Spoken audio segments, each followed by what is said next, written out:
Welcome back. You're live with Expresso. Thank you so much to everyone who is weighing in on a vitally important discussion this morning. We are talking to Dr. Eve, our relationship expert, discussing verbal abuse in relationships. But first, let's go back to our Expresso couples to hear how they choose the words they say to one another during their relationships.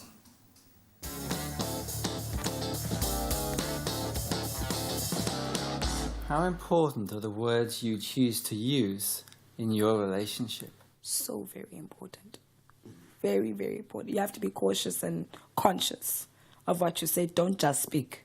Like, when you just, that shows that you're not taking time to think about what you're saying to the other person or how it's going to land with the other person. There's a sort of combination between wanting to protect your partner and letting them know the real truth about how you feel. I love words. I think they're absolutely important in every aspect of our lives. And we have to be more cautious in a relationship because we might upset someone without knowing that we are upsetting them. So it's quite vital. What's important is reaching a leverage point between my well-being and what's good for you as well.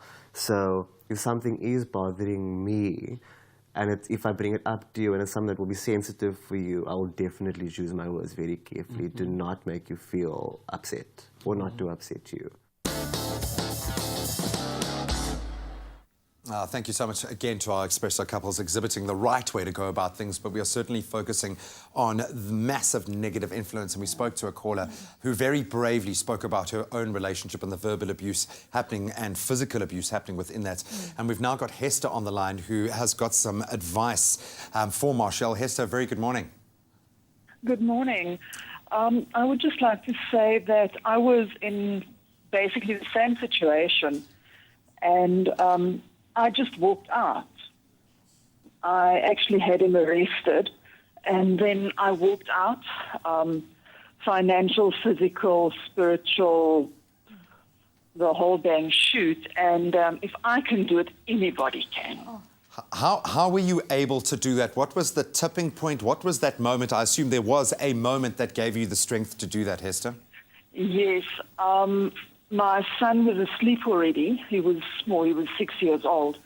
And I'd also gone to bed. And then the last assault happened. And I think the straw that broke the camel's back was when he went and woke my son up and he said, "Come and have a look at what your mother looks like." And that was it. I just knew I had to get out. Thank you so much for relating your story to us. There is that tipping point for many women. Hester, I don't know if I can agree with you that every woman can get out, because I know that it isn't like that.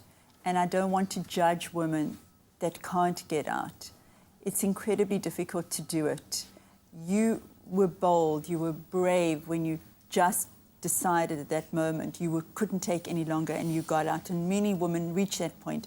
But I do want to recognize and honor the many women who are unable to leave those abusive situations, and I don't want them to be judging themselves or be critical or more shameful of themselves because they can't get out. It's an incredibly difficult situation to get out of, and you've given us a lovely light of hope for women who are listening to you today, that it is possible. And I'm giving, I guess, the other very realistic part of it, of how difficult it is to get out. And I want to honor those women by doing what I said earlier, Graham, is to be able to get professional help so that your self-esteem can be built up and that you do feel you're not going crazy, like we heard from Marshall as well, and that you're going to be able to make it, because you lose all that confidence, you lose the courage, which is just naturally who you are. You lose that.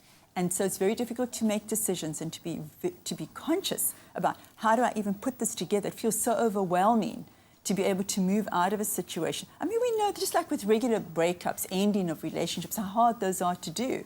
Here, when you are defeated and you've been shredded and you've been totally removed from the person who you are and you're a shell, it's incredibly difficult to find the courage and to find the strength to be able to leave. So thank you for giving us some light. I want to also recognise and honour the women who aren't able to leave. I know she's just dropped the line now, but we have to say that was a message not only of survival but of empowerment, and she's taken her life back. But I think that first step is just speaking to a neutral, getting out of a judgment zone, if you will. Dr. Eve, very quickly, how can people connect with you, and what website, what email address, how can people get the help Get they need? onto my Dr. Eve website, get onto my Facebook. The conversation has started already this morning. Please start the conversation. I'm always present on Facebook. That's where you'll find me mostly. And on Twitter. Follow me on Twitter for all the information that you want, and get onto my website. Lots and lots of blogs, lots of information for women and for men. And you said, as we started, men as well. Men who are in relationship with men, women in relationship with women. This is something which is not just a heterosexist problem. We're focusing on women because of the 16 days now, but we recognise that men are verbally and emotionally abused as well. Dr. Eve, thank you so much. You always do these subjects justice, which is a very difficult thing to do, so thank you so much for weighing in. Yes. Hopefully this has allowed you at home to get real and really focus on the essence of what 16 days is all about. We all have a role to play, and again, thank you so much to all of our callers who I think broached some very dangerous waters for themselves and are incredibly brave for doing that, so thank you so much.